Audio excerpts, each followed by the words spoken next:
오늘 다니엘서 강의 네 번째 시간입니다. 다니엘서를 말씀을 한번 할 때마다 한 번씩 읽으라고 그랬죠? 예, 좀 일찍 올라오셔서 다니엘서 1장부터 12장까지 쭉 읽으시면 말씀의 흐름이 아주 눈에 들어오고 보게 됩니다.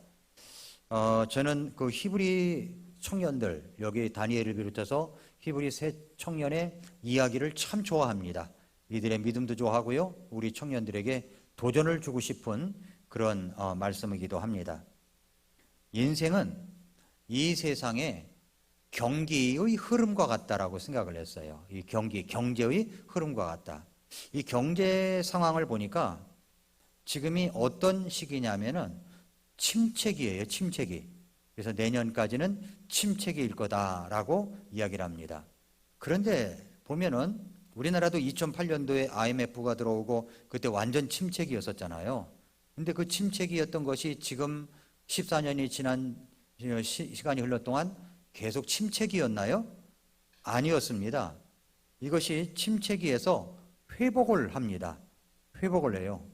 그리고 성장을 합니다. 성장을 하죠. 그런 다음에 이 성장을 되는 것이 둔화가 돼버려요. 그러다가 둔화가 된다 싶더니 침체기가 가요. 이 사이클이 반복되는 것이 바로 어떤 그 경제의 사이클이 아닌가 그렇게 생각이 들어요. 그래서 지금은 주가가 한없이 이렇게 떨어져 있지 않습니까? 주가가 한없이 뭐 삼성 10만대, 10만 전자, 삼성 10만 전자 이러더니 뭐 지금은 뭐 5만 전자밖에 되지 않고 그렇게 되지만 제가 예언하건대 올라갑니다. 언제 올라갈까요? 이제 올라갈 거예요. 예, 제 말 잘 들으세요. 예, 뭐 주식 전문가 이야기 안 들어도 돼요. 올라갑니다. 올라가요. 예, 올라갑니다. 왜냐하면 회복기가 있기 때문에 그대로 침체기로 가지 않습니다. 조금 길어지느냐 짧아지느냐 이 차이지 이제 올라갑니다. 그런데 인생도 그런 것이 아닌가 생각이 들어요. 신앙도 그렇습니다. 이제 우리가 어떤 사람은 침체기 있는 분이 있어요. 침체기. 그래서 나 침체됐어. 이게 침체기 하면 뭔가 움츠려들잖아요. 움츠려드는데 그런데 침체기만 있는 게 아닙니다. 그 다음에는 회복기가 반드시 찾아옵니다. 그리고 어떻게 됩니까? 성장이 되죠. 성장을 쭉 하다 보면 둔화가 돼버려요. 둔화가 되다 보면 다시 침체기 떨어지고 그래서 이 사이클도 반복되는 것이 아닌가 그렇게 생각이 됩니다. 자, 이럴 때 우리가 침체기에 있을 때 어떻게 해야 됩니까? 자, 여러분이 이제 뭐 이렇게 주식을 하는지 안 하는지 모르겠지만 주식을 한다고 생각해 보세요. 침체기 오면 다 팔아야 되나요? 어떤 사람은 끝까지 붙들고 있던데요. 우리 신앙 성장도 똑같은 겁니다. 신앙도 침체기에 있을 때 모든 걸 다 던져버리면 아무것도 남지 않는다는 거예요. 침체기였을 때 우리가 끝까지 견딜 수 있는 인내와 힘을 가지고 계속 가는 겁니다. 예배 늦추지 않고 예배 습관 들락달락 거리지 말고 성경 읽는 것 계속 꾸준히 하고 내 마음 침체기지만 했던 것을 계속 하는 겁니다. 그러면은 이것이 회복이 굉장히 빨라집니다. 그리고 그때 침체기 내려갔을 때 하나님께서 주시는 인사이트가 있거든요. 그 인사이트를 가지고 다시 일어나고 그때의 경험을 기록했다가 누가 어려움을 당하면 하나님께서 받아주시는 하나님께서 나에게 주시는 위로를 가지고 또 다른 사람을 위로할 수가 있는 것입니다. 그런 거예요. 그래서 다니엘과 세 친구는 오늘 보니까 왕의 측근으로서 왕 앞에서 지방을 다스리는 자로서 출세를 한 겁니다. 자기가 가고 싶어서 간 게 아니에요. 자기가 그 지방 관리가 돼야지 해가지고 간 게 아닙니다.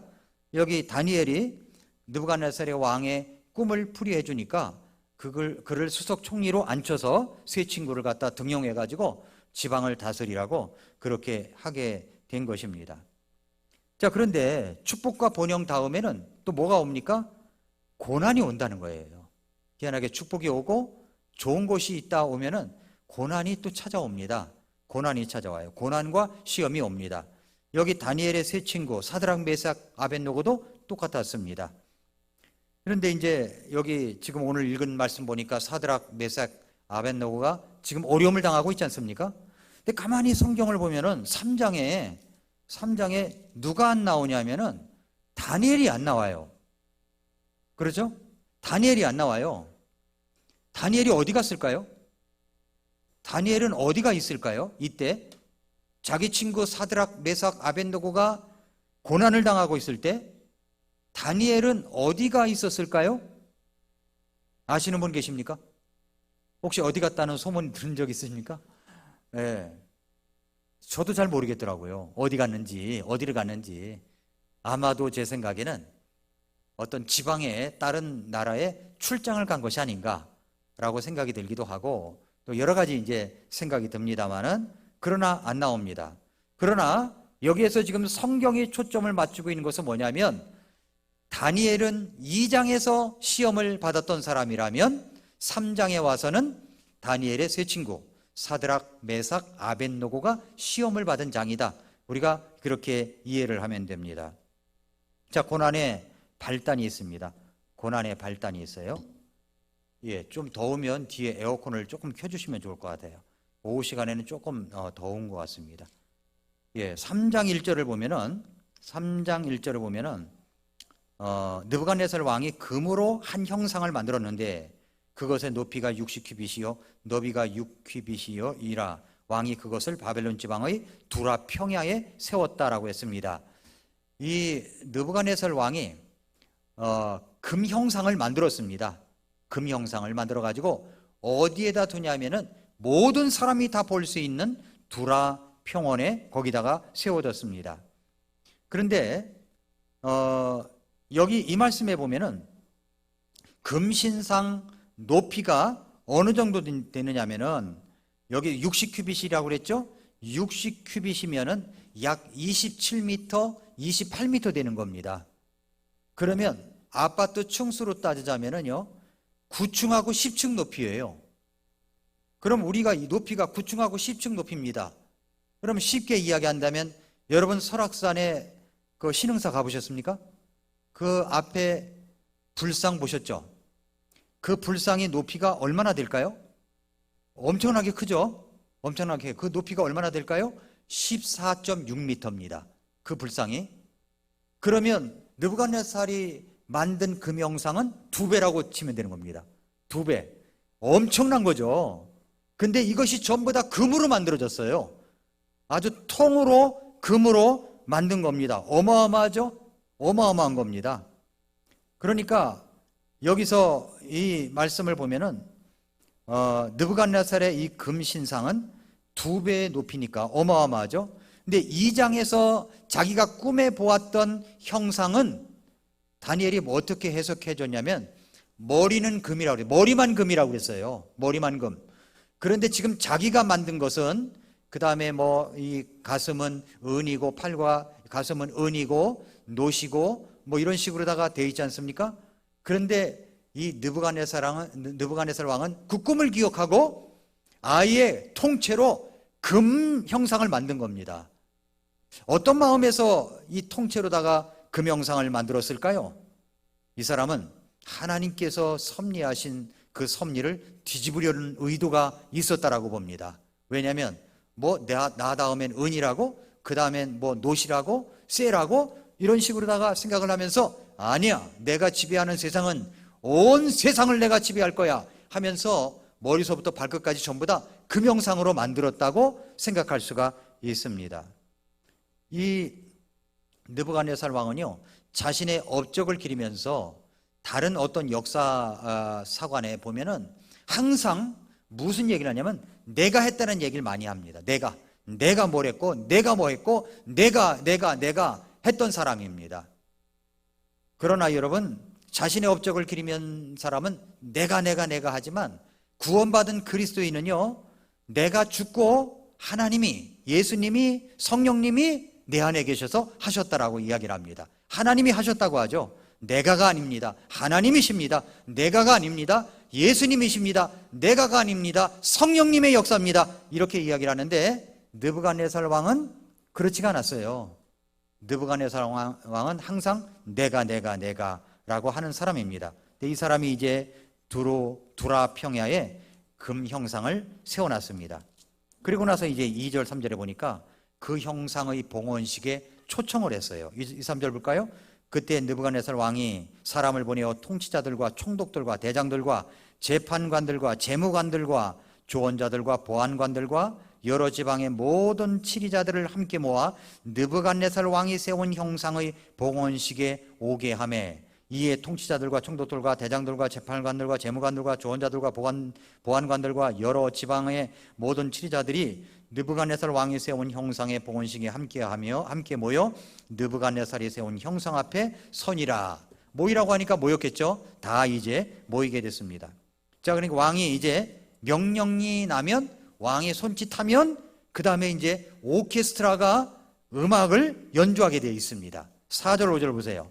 그때 선포하는 자가 크게 외쳐 이르되, 느부갓네살이 사인을 딱 보내니까 옆에서 사회자겠죠? 선포하는 자가 외칩니다.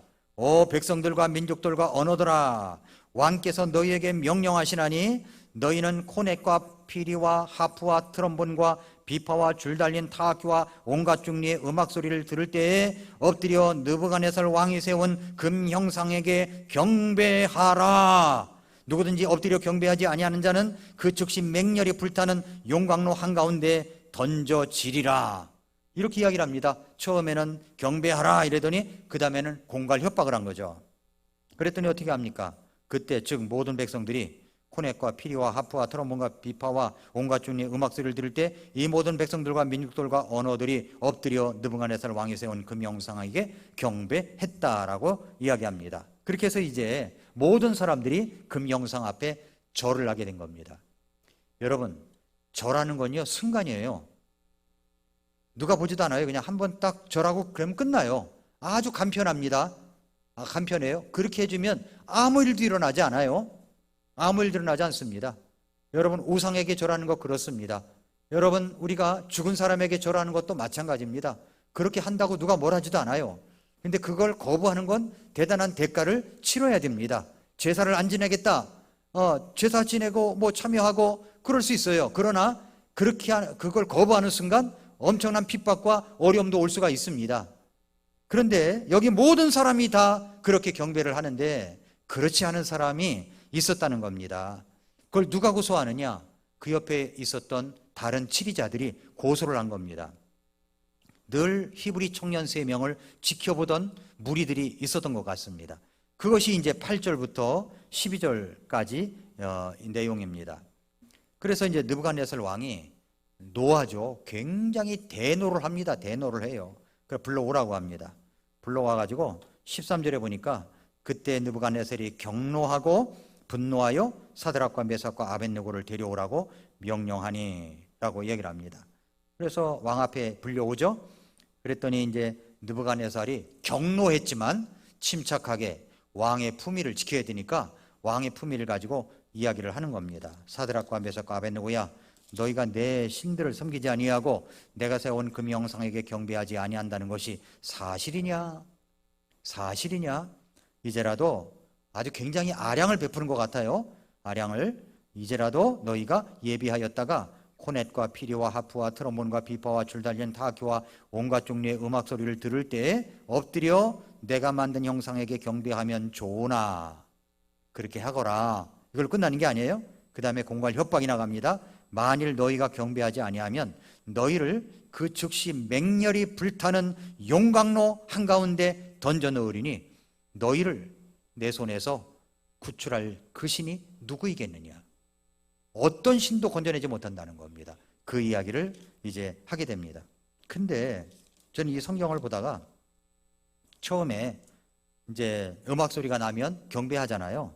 그래서 5절에 보니까 코넷, 피리, 하프, 트럼본, 비파, 줄 달린 타악기 온갖 종류의 음악 소리 이렇게 나오면 한 번만 나오면 족하다 이렇게 생각이 들었는데 말할 때마다 이 말이 나와요. 말하기도 힘들어. 악기 소리.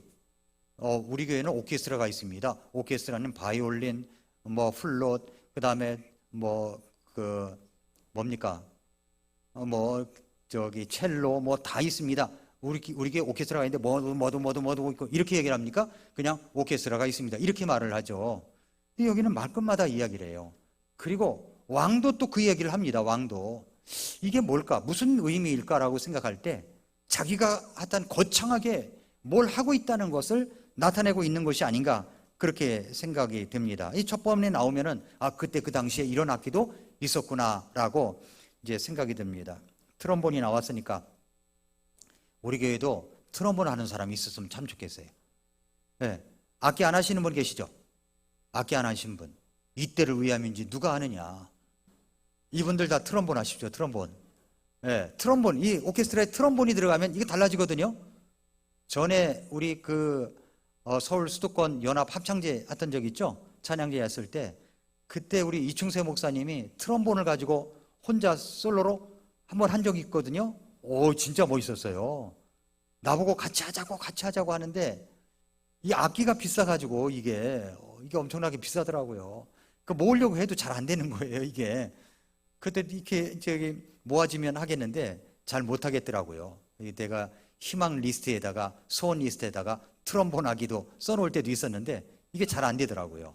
트럼본 하는 사람이 있었으면 좋겠어요. 예, 참고하시기 바랍니다. 내년에 안 하시는 분 계시죠? 권대현 집사님 안 하시죠? 예. 하십시오. 한번 하시면 좋을 것 같습니다.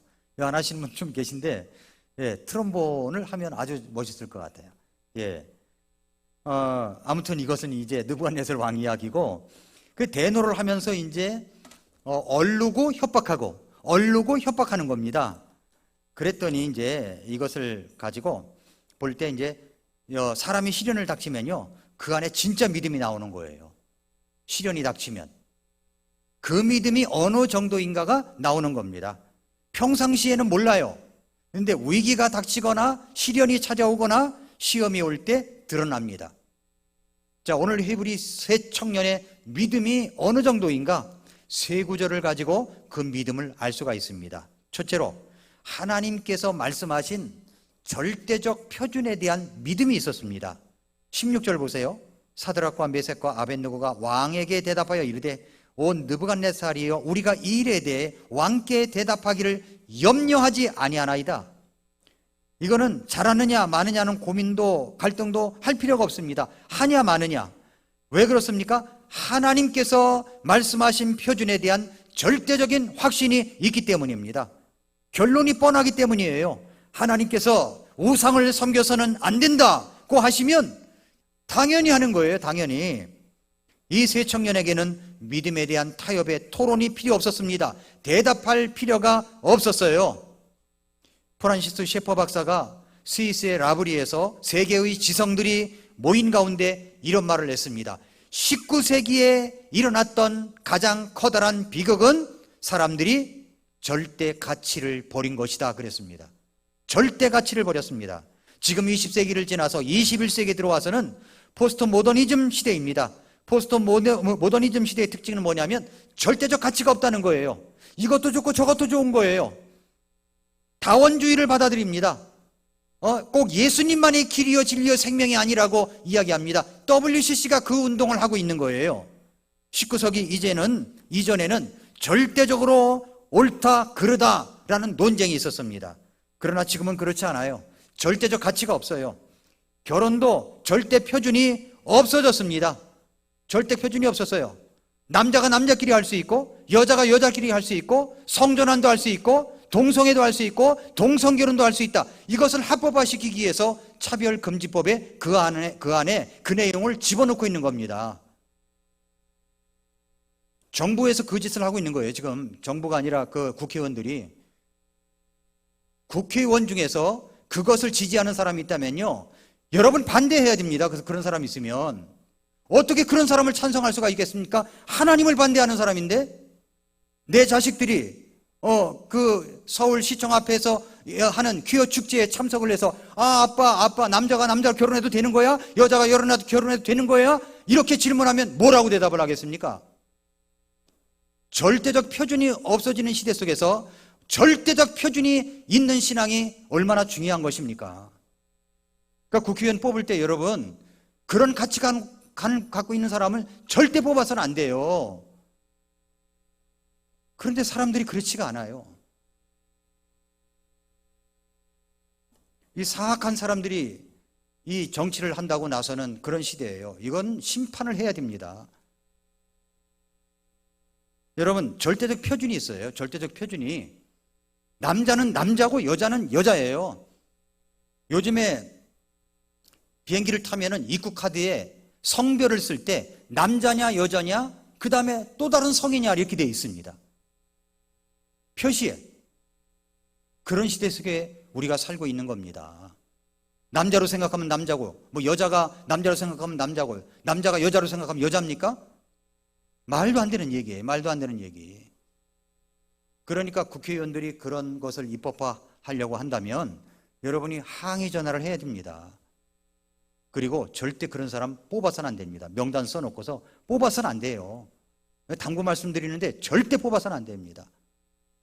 정치와 종교는 분리된다고 이야기를 합니다. 그래서 목사님들은 절대 정치 얘기를 해서는 안 된다고 얘기를 해요. 그러나 정치와 종교가 분리된다는 얘기는 국가교회를 만들어서는 안 된다는 이야기지, 목사님들이 정치가 잘못됐다고 하는 이야기를 하지 않는다는 얘기는 아닙니다. 그게 지금 동성애법이나 그 차별금지법을 입법화시키는 사람들은 사악한 사람들입니다. 하나님 보실 때 절대적 표준이 없는 거예요. 여기 히브리서 청년은요, 절대적 표준이 있었어요. 그래서 뭐라고 얘기했냐면 왕께 대답하기를 염려하지 않는다는 거예요. 그건 대답할 필요도 없다는 겁니다. 대답할 필요도 없다는 거예요. 우상에게 절할 수 없다. 확고한 가치관이 있는 거죠. 그러니까 대답할 필요도 없습니다. 대답할 필요도 없습니다. 무르나 마나입니다 라고 이야기를 한 겁니다. 하나님의 절대적 표준에 대한 믿음이 있었다라고 하는 겁니다. 자, 두 번째로 하나님의 능력에 대한 절대적 믿음이 있었어요. 능력에 대한 믿음이 있었습니다. 17절 보십시오. 17절 같이 읽어보겠습니다. 같이 시작. 오 왕이여, 일이 그리 될지라도 우리가 섬기는 우리 하나님께서 맹렬히 불타는 용광로에서 우리를 구출하실 수 있으며 그분께서 왕의 손에서 우리를 구출하시리이다 라고 이야기를 했습니다. 자, 이것은 하나님의 능력에 대한 확신이에요. 그리 하실지라도, 여기 보니까 그리 될지라도, 그러니까 우리가 용광로에 들어갈지라도, 용광로에 집어던진다고요? 우리를 용광로에 집어던져 보십시오. 내가 용광로에 들어간다고 할지라도 우리가 섬기는 우리 하나님께서 맹렬히 불타는 용광로에서 우리를 구출할 수가 있습니다. 왕의 손에서 우리를 구출하실 것입니다. 이런 믿음이 있었어요. 얼마나 놀라운 믿음입니까? 우리가 하나님의 말씀대로 뜻대로 살아간다면 하나님께서 우리들을 반드시 도우십니다. 믿으십니까? 하나님의 능력을 신뢰해야 되는 거예요. 하나님의 능력을. 질병에서 치유하시는 하나님의 능력을 신뢰하십시오. 여러분이 어려움 속에, 고통 속에, 터널 속에 있다고요? 그렇다면 하나님의 능력의 손길이 여러분을 덮으실 것입니다. 하나님만 바라보세요. 주님을 앙망하세요. 하나님의 능력이 우리를 구출할 수가 있습니다. 용광로에서, 그리 될지라도 용광로에서 우리를 구출하실 수가 있습니다. 이게 얼마나 놀라운 믿음이에요. 대단한 믿음이죠. 대단한 믿음입니다. 하나님이 우리를 도우십니다. 이사야 43장을 열어보세요. 이사야 43장 1절 2절. 네.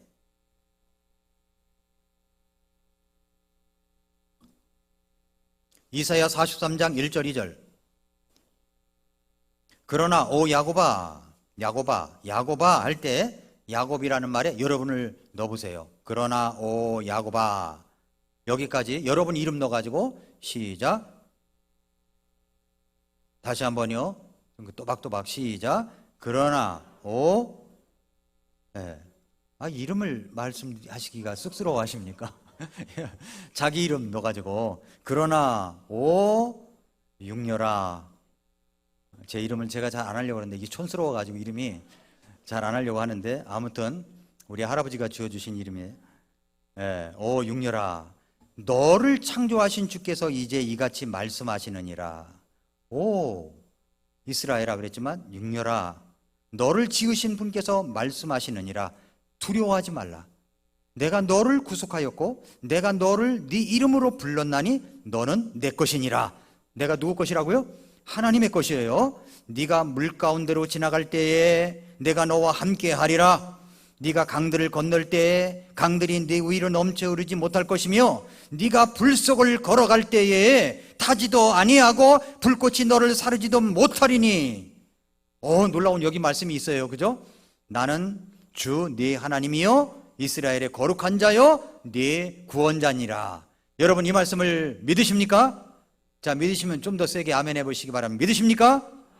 예, 그래요. 하나님께서 말씀하시잖아요. 네가 불 속을 걸어갈 때에 타지도 아니하고 불꽃이 너를 사르지도 못한다고 했습니다. 그렇죠? 그렇다고 집에 가서 그 난로를 켜놓고서 통 갖다 대보진 마세요. 불꽃이 너를 사르지도 못한다. 이거 지금 시험 받을 때 하는 거 이야기입니다. 네, 하나님께서 우리를 도우시는데 이렇게 도우신다는, 그러니까 우리가 여기 히브리 세 청년의 믿음처럼 하나님의 능력에 대한 절대적 확신을 갖고 있어야 되는 것입니다. 그래서 하나님을 바라보세요. 하나님의 능력을 의지하시기를 바랍니다. 하나님은 능치 못함이 없으시는 분이십니다. 자, 마지막 세 번째입니다. 마지막 세 번째는 하나님의 뜻에 대한 순종적인 믿음이 있었어요.